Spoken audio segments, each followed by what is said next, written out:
వివిధ కేసుల్లో రిమాండ్ ఖైదీగా నెల్లూరు జైలులో ఉన్న మాజీ మంత్రి కాకాని గోవర్ధన్ రెడ్డితో వైసీపీ అధినేత జగన్ ములాఖత్ అయ్యారు.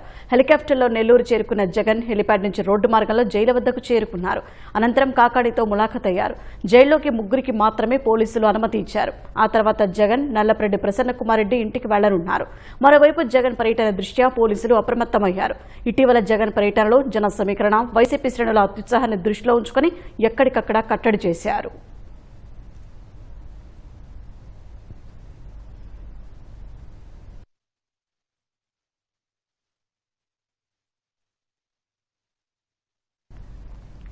జగన్ నెల్లూరు పర్యటనకు సంబంధించి మరింత సమాచారం మా ప్రతినిధి రాజారావు అడిగి తెలుసుకుందాం. రాజారావు, నెల్లూరులో జగన్ పర్యటనకు సంబంధించిన తాజా సమాచారం ఏంటి? ఆయన మాజీ ముఖ్యమంత్రి జగన్మోహన్ రెడ్డి ఇప్పుడే బుర్హాన్పూర్ లో ఉన్న సెంట్రల్ జైలుకి మాజీ మంత్రి కాకాని గోవర్ధన్ రెడ్డిని పలకరించడానికి ఇక్కడికి వచ్చారు. ములాఖాతు కూడా పూర్తయింది. ఇప్పుడే సెంట్రల్ జైలు నుంచి బయటకు వచ్చారు. ఇక్కడి నుంచి కాన్వాయ్ తో హైవే నుంచి నెల్లూరుకి చేరుకుంటారు. అయ్యప్ప గుడి ఈ ప్రాంతాలలో మొత్తం మీద నగరం మొత్తం కూడా పోలీసులు భారీ బందోబస్తు ఏర్పాట్లు అనేవి చేశారు. ఈ భారీ బందోబస్తు ఏర్పడిన మధ్య కార్యకర్తలు కూడా ఎవరిని కూడా ఈ రోడ్ల మీద కానీ ఈ జైలు వద్దకు కూడా ఎక్కడ కూడా అనుమతించలేదు. మరి కొద్దిసేపట్లో ప్రసన్న కుమార్ రెడ్డి ఇంటికి వెళ్లి సహకరిస్తారు. సుజాత నగర్ లో ఉన్న ప్రసన్న కుమార్ రెడ్డి రోడ్డు సమీపంలో R&B గెస్ట్ హౌస్ మీద బైఠాయించారు.